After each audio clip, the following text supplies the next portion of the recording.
نحمده ونصلي على رسوله الكريم. أما بعد فأعوذ بالله من الشيطان الرجيم.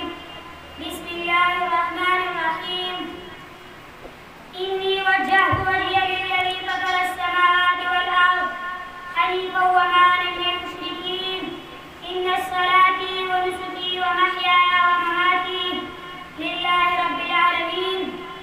محترم مشاهدو أو أساتذة الكرام أولاغني من منود ومدرسين الجو، السلام عليكم ورحمة الله وبركاته.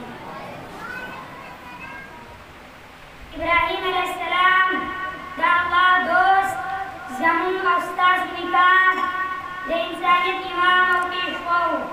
کله چې ورته خپل رب فرمایل